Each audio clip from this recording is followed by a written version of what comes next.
Olá pessoal, bem-vindo e bem-vinda ao canal Amu Invest. VG e R11, o VGIR 11, vale a pena? Venha saber.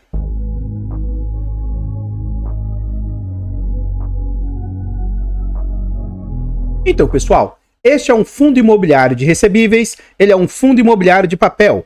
Na data em que eu gravo o vídeo, ele está sendo negociado a R$ 10,09. Ele entregou de dividendo nos últimos 12 meses, 13,18%. Ele está sendo negociado a um PVP de 1,04, ou seja, 4% mais caro do que ele vale. E é um fundo que está com a liquidez diária altíssima, algo na casa de 3 milhões e 100 mil por dia de negócios diários. E ele vem de uma variação positiva de 17,74% nos últimos 12 meses. No quesito de cotação, o que a gente observa? Esse é um fundo que atualmente ele é de base R$10 e nos idos de 2019 estava ocorrendo muita euforia, principalmente no final do ano. Então muitos ativos começaram a ser negociados muito acima do que eles valiam. Com esse fundo não foi diferente, ele chegou a ser negociado ali a mais de R$12, beliscando ali os R$13. Durante a situação pandêmica, suas cotas foram jogadas para pouco acima de R$7 e aos poucos o fundo foi se recuperando. E o que aconteceu nesse momento? Aqui, durante a situação pandêmica, a nossa taxa Selic chegou próxima a 2% ao ano. É o quanto se recebia pela renda fixa. Como esse fundo ele é indexado à inflação, ele teve a sua queda aqui, ele teve a sua recuperação atrelada à medida que a taxa Selic ia subindo. Então, a gente vê que a taxa Selic saiu desses 2% para algo depois também acima de 13%. E aí, à medida que essa taxa Selic relativamente remunerava muito pouco, saltando para 13%, começou a pagar muito, né? Então, a gente vê esse movimento acontecendo com o fundo, saindo para algo na casa de R$7 para o valor patrimonial de R$10, isso lá em novembro de 2021. E desde lá para cá, ao contrário de outros fundos imobiliários de papel, né? Que durante o ano de 2021 e 2022, ele teve uma queda nas suas cotações. Esse fundo vem se mantendo lateralizado, bem próximo dos R$10 há algum tempo. É claro que ele teve uma certa queda aqui, desde setembro de 2022 até mais ou menos fevereiro do corrente ano, mas o fundo está sempre muito próximo ali dos R$10 de cotação. Continuando aqui no site, a gente vê algumas informações a respeito desse fundo, tais quais o seu nome, o CNPJ, é um fundo para investidor em geral, mandato renda, títulos e valores imobiliários, fundo de papel, prazo indeterminado e gestão ativa. Em relação a taxas, nós vamos deixar para ver isso dentro do relatório gerencial e no há que se falar de vacância para um fundo de papel. É um fundo que tem 252 mil cotistas, ele tem mais de 114 milhões de cotas emitidas, ele vale 9,74 e 1 bilhão 120 milhões de patrimônio. E o último dividendo anunciado pelo fundo foi de 10 centavos. Continuando no site, a gente vê algumas informações como o dividend yield médio do fundo. E aquilo que eu falei para vocês, um tempo atrás, o yield médio do fundo era algo na casa de 0,6. À medida que a taxa Selic foi subindo, a gente vê o dividend yield do fundo subindo para essa faixa de 1,2, 1,3 e agora ele está ali nessa faixa ali de 1% mais ou menos. Mais abaixo aqui a gente vê esses mesmos valores, mas de forma nominal. Então o fundo entregava algo próximo a 60 centavos ou até um pouco menos. E aí, depois dessa alta da inflação, né, do CDI, que esse fundo é indexado a CDI, ele ficou durante um bom período entregando ali próximo de 12 centavos, 13 centavos, e aí foi se arrefecendo, né? 11 centavos, e agora ele está nessa faixa de 10 centavos. À medida que a taxa Selic vai caindo, né, a tendência, como esse fundo é indexado ao CDI, é que ele caia também com o passar do tempo, tá? Então aqui a gente vê as últimas entregas do fundo. No dia 12 de agosto, o fundo pagou no dia 19 de agosto essa quantia de 10 centavos. Como eu estou gravando esse vídeo com antecedência, provavelmente quando ele for ao ar, já vai ter sido anunciado em setembro para o fundo pagar lá em setembro. Pelo que eu vi do relatório, o fundo consegue minimamente manter esses 10 centavos. E a depender, né, se o fundo quiser, eles têm uma certa reservinha. Se eles quiserem, eles podem até aumentar para 11, o que eu acho pouco provável. Mais abaixo aqui a gente vê sobre a rentabilidade do fundo. E nos últimos 5 anos o fundo, como ele é indexado ao CDI, ele durante uma boa parte do período aí, de lá para cá, principalmente depois da alta da taxa Selic, o fundo vem conseguindo superar com folga o CDI. No início lá, quando o CDI estava baixo, esse fundo não estava conseguindo superar o CDI durante esse período aqui. Uma boa parte dele ele vinha performando abaixo. Mas agora o fundo vem conseguindo superar com folga o CDI.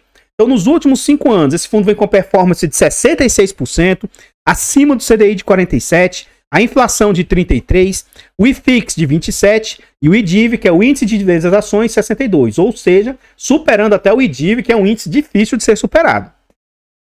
Então, pessoal, antes da gente continuar vendo mais a respeito desse fundo imobiliário, eu trago aqui para vocês formas de apoio financeiro ao canal. Se você gosta do nosso trabalho e quiser nos ajudar, considere fazer uma doação para o Pix, amuinvest@gmail.com. Qualquer doação é muito bem-vinda. Outra forma de apoio financeiro, os nossos canais contam com o clube de membros. A partir de 10 centavos por dia, R$ 2,99 por mês. Tornando-se membro, você vai fazer um grande apoio aí pra gente. Além de nos ajudar imensamente, você vai ter acesso antecipado a vídeos. Lembrando que esse vídeo está sendo gravado com mais de 2 semanas de antecedência. Você tem preferência quando pede um vídeo. Lembrando que atualmente só estou atendendo pedido de quem é membro ou inscrito no canal. Você tem acesso ao nosso grupo do Telegram e também desconto na nossa planilha de controle financeiro. Essa nossa planilha é um ótimo produto, com muitas funcionalidades, muito versátil.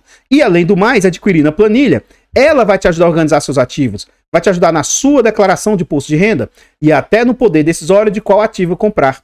Adquira a planilha, porque além de ser um ótimo produto, é uma forma de nos apoiar financeiramente. Por fim, nós contamos ainda com e-books de introdução aos fundos imobiliários e introdução aos FIAGROS. São e-books de ótima qualidade, baratos, acessíveis, com conteúdo muito agregador. Adquira esses e-books, porque além de ser um ótimo produto, também é uma forma de nos apoiar financeiramente. Então, muito, muito obrigado. Aqui nós já estamos dentro do relatório gerencial e a gestão mostra 0,8 de taxa de gestão, 0,2 de administração, tem taxa de escrituração, performance, e aqui aí eu falo como eu sempre critiquei qualquer que seja o fundo, 20% de performance se eles baterem o CDI. Poxa, é um fundo que ele já é indexado a CDI, então eu acho justo a taxa de performance ser indexada ao CDI. Mas caramba, só de bater o CDI eles ganham performance? Poxa, se você colocar aí no Tesouro Selic, você já recebe 100% do CDI, sabe? Então não vejo vantagem de cobrar performance por bater o CDI. Deveria ser CDI mais meio, CDI mais 1, que seja alguma coisa acima do CDI, sabe? Então não vejo isso aqui como sendo justo. Continuando aqui, a gestão vai falar um pouco sobre o fundo, né? Então a Valora, ela costuma ter relatórios curtos, não são muito grandes os relatórios. Apesar de ter 16 páginas, vocês vão ver que são poucas páginas aqui que realmente estão na parte de detalhamento do fundo. Então ele fala que o fundo encerrou o mês de julho com praticamente tudo alocado. Eles têm 53 operações, num total de 1 bilhão e 100 milhões investidos. O fundo possuía, ao final do mês, 52 milhões aí de alavancagem. Então é muito pouco frente ao total do patrimônio do fundo. Ao longo do mês de julho, o fundo adquiriu alguns ativos. Toda essa parte aqui, ó, do que ele adquiriu, eu vou pular, tá? Parte estava no portfólio, outra parte ele comprou ativos novos. E ele mostra o seguinte, que eles distribuíram 10 centavos, equivalente a uma rentabilidade de CDI mais 1,4.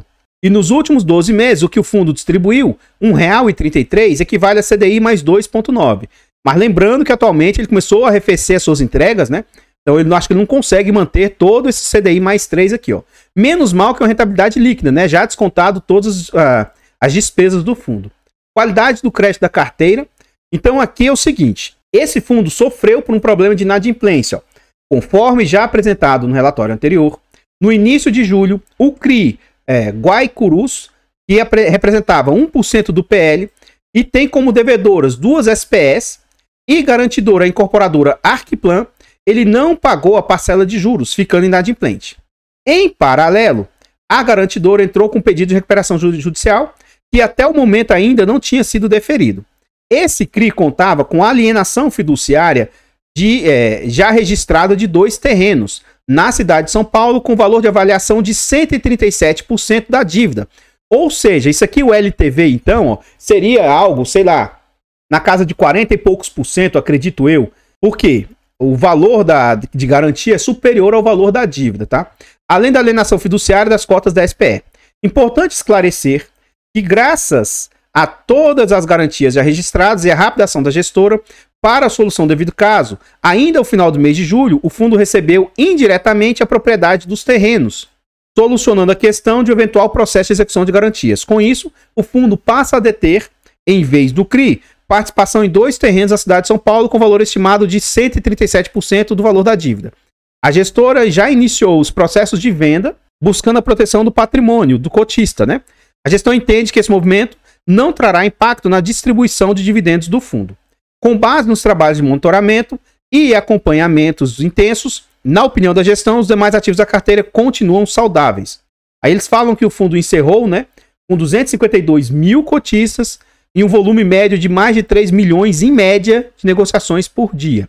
E aí depois eles falam que já no início do mês de agosto o fundo fez algumas aquisições aí. Continuando no relatório, aqui a gente vê sobre a DRE, demonstrativo de resultado de exercício. Em resumo aqui embaixo, o que a gente consegue observar? O fundo gerou de resultado, por exemplo, tá? Lá em maio, isso aqui é maio que pagou em junho, junho que pagou em julho e julho que pagou em agosto. Então aqui, ó, lá em maio, o fundo gerou de resultado 11 milhões e 100 mil e distribuiu 11 milhões e 354. Isso aqui, ó, foi 11 centavos de distribuição. Em maio, ele usou um pouco das reservas que ele possuía. Já em junho, o fundo gerou de resultado 10 milhões e 80 mil e distribuiu 11 milhões e 400. Isso aqui foi 10 centavos de distribuição. E em julho, o fundo teve de resultado 13 milhões e 300 e distribuiu 11 milhões e 451. Então, ó, nesses 2 meses houve um certo consumo do caixa, mas aqui em julho o fundo fez uma reserva interessante, ele aumentou suas reservas, né? Então, em geral, o fundo tem mais ou menos 2 milhões de reserva, né? Que ele pode, isso aí, segundo o fundo, se eu não me engano, a gente vai ver mais aqui abaixo, que isso dá 2 centavos de reserva. Aqui eles falam, né, que o fundo encerrou o mês de julho com reserva de 2 centavos para eventuais despesas aí e taxa de performance. Porque ele mostra como é que tá as distribuições e que a cada mês, né, baseado na cota de fechamento, o fundo estava distribuindo aí acima do CDI na época, né? E aqui a gente entra no portfólio do fundo. E aqui já chega a ser um dos primeiros pontos de atenção, na minha opinião. Apesar de eu gostar da Valora, esse é um fundo que eu optei não em ter. Fundos indexados ao CDI eu não tinha anteriormente, tá?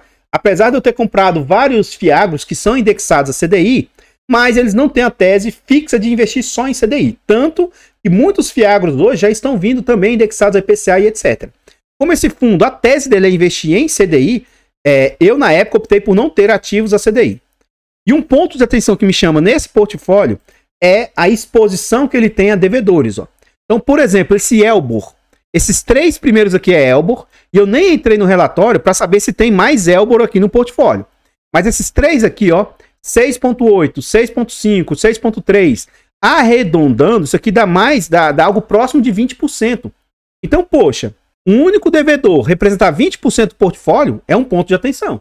Se você for cotista, for se posicionar no fundo, saiba que ele tem essa exposição aí, e isso pode trazer risco para o fundo.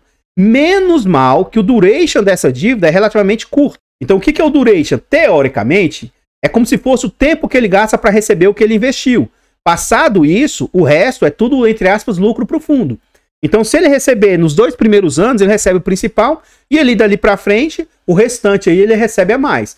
Porque a gente observa o seguinte, nós estamos em 2024, ó. Vai vencer em 2026. Então tem mais de 2 anos. O duration é 1 ano e alguma coisinha. Ó. 2027, nós temos mais de 3 anos. Então, 2,3 anos. 2028, ó, 4 anos. Então, ele tem 2,3 anos. Então, duration não é o mesmo por questão de validade, vencimento. Eu não vou olhar se ele tem essa duplicidade em mais devedores, mas o restante dos devedores, aparentemente, são percentuais menores, né? Então, são percentuais ó, de 5, 5, 5. Pelo que eu vejo, uma das maiores concentrações que ele vai ter são nesses devedores da Elbor aí. Então, eu acabei de ver Elbor aqui mais abaixo, ó, outro percentual de 1,42. Então, assim, eu sugiro que se você for se posicionar nesse ativo, ou se você já é cotista desse fundo, veja essas concentrações que ele possui aí. Acho que é um ponto de atenção a ser observado. Então, pessoal, antes da gente continuar vendo mais a respeito desse fundo imobiliário, eu trago agora para vocês formas de apoio gratuito ao canal. Se você não quer ou não pode nos apoiar de forma financeira, nos ajude de forma gratuita. Simplesmente aqui nesse vídeo, você vai deixar um like, vai comentar, compartilhar, se inscrever no nosso canal e ativar o sino.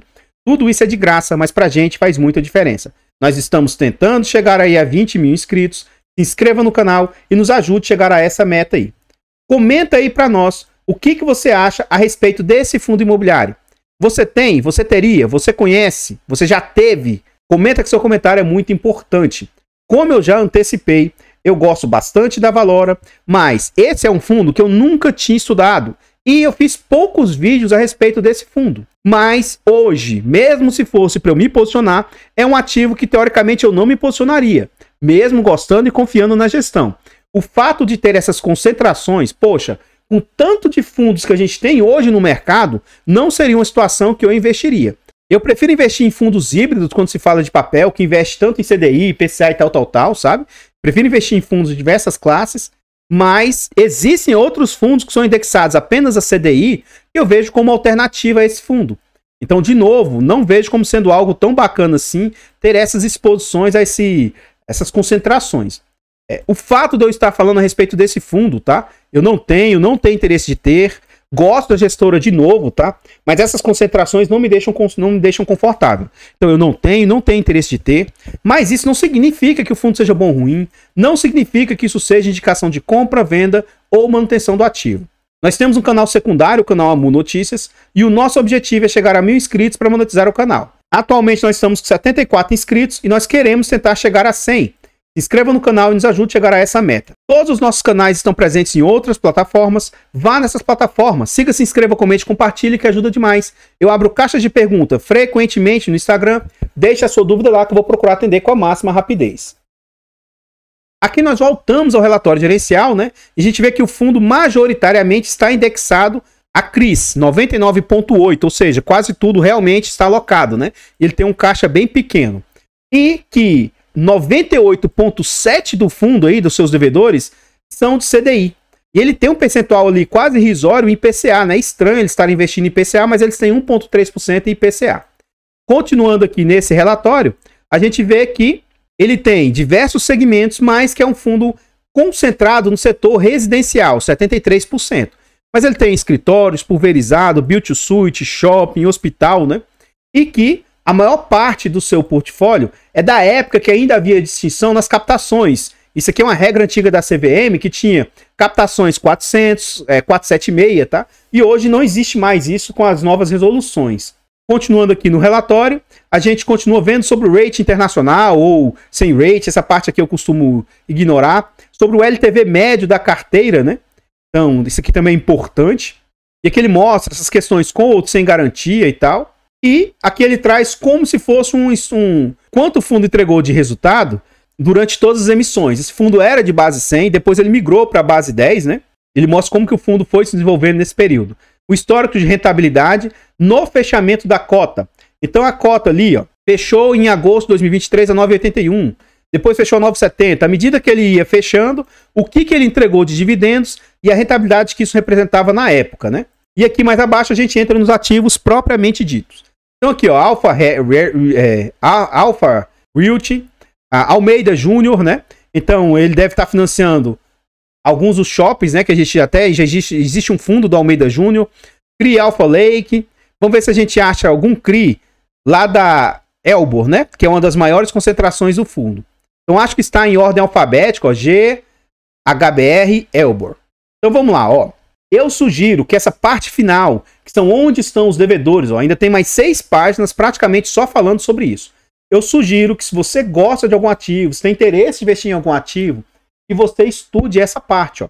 Então o que é Elbor? Ó? Elbor é uma incorporadora de capital aberto, fundada em 77, com foco em empreendimentos residenciais e comerciais, está presente em 10 estados brasileiros e no Distrito Federal.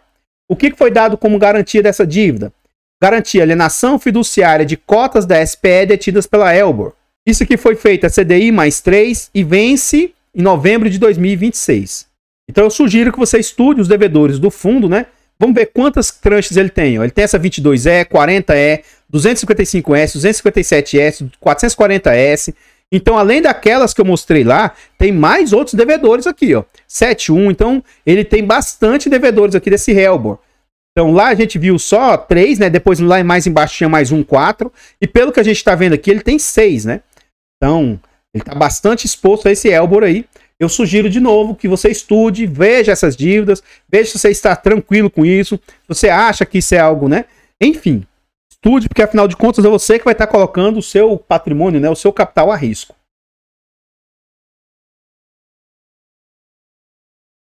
Então, pessoal, o que eu tinha para trazer a respeito desse fundo imobiliário são somente essas informações. Eu gostaria de agradecer imensamente todos vocês que nos apoiam, seja de forma gratuita, seja de forma financeira. Considere ir lá no canal Notícias e se inscrever para nos ajudar. Desde já, muito obrigado. Eu vou ficando por aqui e eu espero encontrá-los nos próximos vídeos. Fiquem todos com Deus, tenham um bom dia, uma boa tarde, uma boa noite e fui!